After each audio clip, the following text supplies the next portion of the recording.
Hey everybody, Ed here with the Digital Digest, and today I wanted to share a quick unboxing of the Sony CyberShot LCJRXC. Now this is a jacket case designed for the RX100 Mark II. It is also backwards compatible with the original RX100. That leads me to believe, in all likelihood, that the original LCJ-RXA is going to be discontinued, especially since this case is priced at the same $84.99 suggested retail by Sony. So what are you getting for that high price point? Well, first I want to point out that no matter which RX model you own, the 100 or the Mark II, both cameras are very expensive. You're looking at $650 for the original 100, and the Mark II demands a $750 retail price. So either way, I do recommend getting some solid protection. The reason I'm picking the Sony case, which again ironically arrived prior to the camera, not that that's really a new thing, is that it offers, in my opinion, the best compromise of protection as well as still maintaining the compact, almost pocketable form factor of the new slightly larger RX100 Mark II. So let's go over packaging before I get this out of here. Nothing really on the front of the package there to tell you other than that it is a jacket case. I mentioned backwards compatibility, which is noted right there in the upper right corner. On the right side of the package, you'll notice that Sony does point out that this may interfere with NFC compatibility. So if you plan on using NFC while in the jacket case, I guess assume results will be mixed.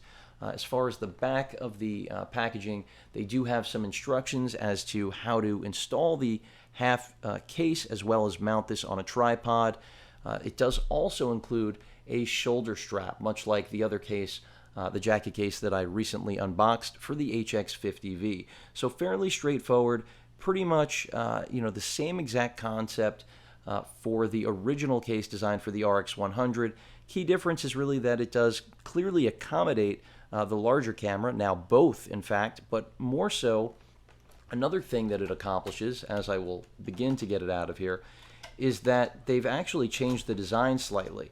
The original case had a Sony logo put on the actual front of the case, which some users complained was actually lopsided, very similar to the case designed for the RX1, which is an all-leather case. I'm not sure that this is. I believe this is synthetic, but overall, very nice. I can tell you guys right now, in fact, nicer than the case designed for the HX50V. Even though the design is almost identical, after all, we're looking at the ability to get quick access to the camera either from the front or the back while still maintaining your coverage protection because clearly it's still attached to the case, so you don't have to worry about where you're going to store this top half. Of course, you can just use the half case, which will enhance your grip because the RX100 as well as the soon-to-be released Mark II are both notorious in terms of just having really no support for grip out of the box. In fact, that's one of the reasons that the Mark II now has an add-on accessory that's an actual grip designed by Sony. It seems that Sony has looked at just about every third-party manufactured accessory for the original RX100 because of its incredible success and decided they're going to capitalize on it. And quite frankly, I don't blame them. So they've tried to address that, even though this isn't one of those new unique accessories like the filter accessory as well, another thing that third-party manufacturers were doing and Sony realized they needed to do as well. But overall, if you're going to pick up a case right now, yeah, there are a lot of options out there that can accommodate something like the RX100 or the Mark II, but nothing's going to do quite a job like this case. And I speak from experience, even though I don't have the camera here yet in hand.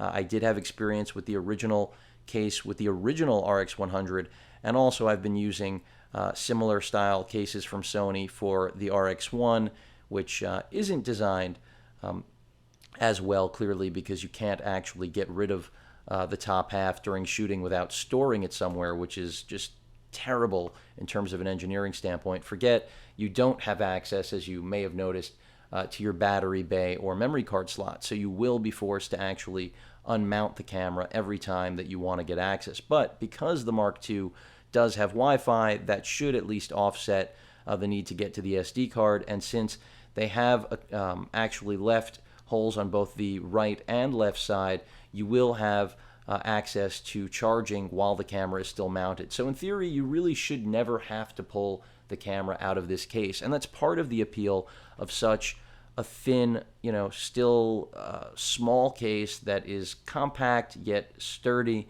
And really, this is what I would look for, and that's part of the reason that I'm sharing it with you guys now, because even though it is pricey, of course, if you can get an EDU discount, do so. That's 10% off the top of what Sony charges, which pretty much will be the best price you're going to get anywhere unless Amazon still does not charge tax in your state. So overall, I do like this case a lot.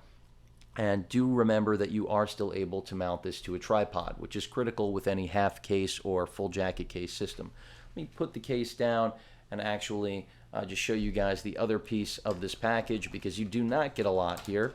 It's, again, a straightforward package, and that is the actual Sony branded strap, because after all, what good is a jacket case without a strap? And I can say I was disappointed that the jacket case system for the RX1 did not include a strap, especially since that retails for $250, which is in large part because it is made of leather, but that's still not enough of a justification, in my opinion, to not include a strap.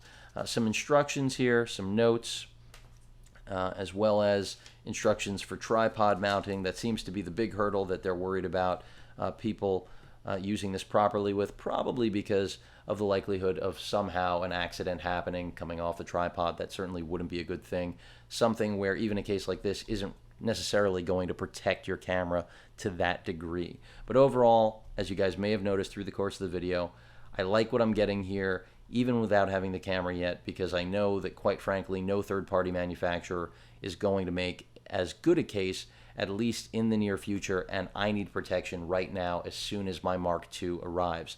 Whether that'll be the eval unit or my pre-order, you guys could make a guess as good as mine at this point, because the shortages are in full effect. But like that they've changed the Sony branding, no more crooked logo. Even again, on the RX1 case, we didn't have that problem, but smart, because it just looks better. In terms of actual build, let's just see here if I can read. I know we've got a polyurethane inlay, or polyester I should say, made in China, for those of you that actually care, and I'm not seeing anywhere that it says that it is leather. So it looks like it is all polyurethane, or polyester combo, so a synthetic. But I have to say, Sony does a really good job of at least making this imitation leather look and feel the way it should, especially at that high price point. If you guys have any other questions or comments about the LCJRXC, please do feel free to post them. And of course, as usual, please feel free to subscribe. Later.